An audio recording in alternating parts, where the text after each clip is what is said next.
Imagine करो आप Instagram चला रहे हो और अचानक किसी और लड़की की प्रोफाइल दिखती है। क्यूट सा चेहरा होता है, बोल्ड तस्वीरें और बायो में लिखा है only for special fans, DM me for Telegram links. अब सोचो कोई लड़का डीएम करता है और अगले ही पल उसकी जेब से हजारों रुपये उड़ जाते। लेकिन यह लड़की असल में होती कौन है?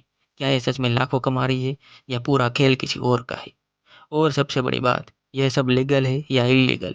आज हम आपको इस डार्क सीक्रेट की पूरी सच्चाई बताएंगे। इंस्टाग्राम आज एक सोशल मीडिया प्लेटफॉर्म नहीं है, यह एक पूरा बिजनेस बन चुका है।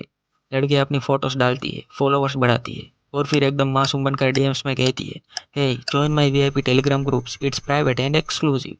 अब लड़के सोचते हैं कुछ एक्सक्लूसिव देखने को मिलेगा और फिर टेलीग्राम पे क्लिक करते ही खेल शुरू। टेलीग्राम पर एंट्री लेने के लिए 500 रुपये से लेकर 5,000 तक की डिमांड की जाती है और आप लोग तुरंत जीपे भी कर देते हो। लेकिन अब ट्विस्ट यहाँ आता है। जो लड़कियां खुद को ओनली फैंस मॉडल बताती है उनमें से 70% लड़कियां असली होती ही नहीं। कई बार लड़कों से पैसे लेने के बाद ब्लॉक कर दिया जाता है या तो डुप्लीकेट कंटेंट बेच दिया जाता है। और सबसे बड़ी बात, ये लड़कियां खुद से काम नहीं कर रही, बल्कि इनके पीछे पूरा एक रैकेट है। लेकिन ये रैकेट चलता कैसे और ये क्या वाकई इतना बड़ा स्कैम है जितना हमें लगता है? चलो अब आगे देखते हैं। अब बात आती है असली कमाई की। बहुत सी लड़कियां आजकल ओनली फैंस और टेलीग्राम ग्रुप्स के जरिए महीने के लाखों कमा रही।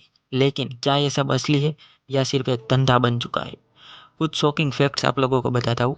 कुछ बड़ी मॉडल्स खुद अपनी टीम रखती है जो उनके टेलीग्राम ग्रुप्स को मैनेज करती है। कई लोग फेक लड़कियों के नाम पर ग्रुप चलाते हैं और असल में उनके पीछे लड़के ही होते हैं। 90% ओनली फैंस मॉडल्स इंडिया में एक्सपोज हो चुकी है क्योंकि उनका कंटेंट चोरी होकर फ्री में वायरल हो जाता है। लेकिन सवाल ये है, क्या ये सब सुरक्षित है? क्या लड़कियां वाकई लाखों कमा रही है या उनके साथ भी कुछ गड़बड़ हो रहा है? आपको एक असली कहानी सुनाता हूँ जो आपको सोचने पर मजबूर कर देगी। एक दिल्ली की रहने वाली लड़की थी। उसने ओनली फैंस और टेलीग्राम से एक महीने में 5 लाख रुपये कमाए। अब तक सब कुछ बढ़िया चल रहा था, लेकिन फिर एक दिन उसकी प्राइवेट फोटोज लीक हो गई। रातों रात उसके परिवार को पता चला। उसका फ़ोन ट्रोलिंग से भर गया और वह डिप्रेशन में चली गई। यही सच्चाई है इस गंदे खेल की। जितनी जल्दी पैसा आता है उतनी जल्दी बदनामी भी आती है। अब सबसे बड़ा सवाल, क्या ये सब लीगल है?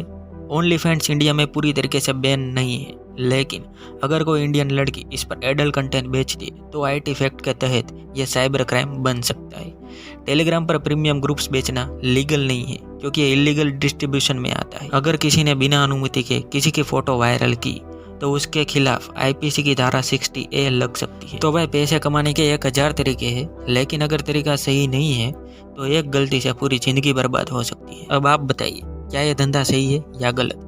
कमेंट करो और बताओ, क्या लड़कियों को ये सब करना चाहिए या नहीं?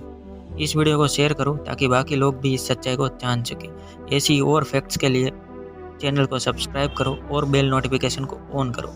मिलते हैं अगली वीडियो में, तब तक के लिए स्टे सेफ और इंटरनेट पर बेवकूफ़ मत बनो।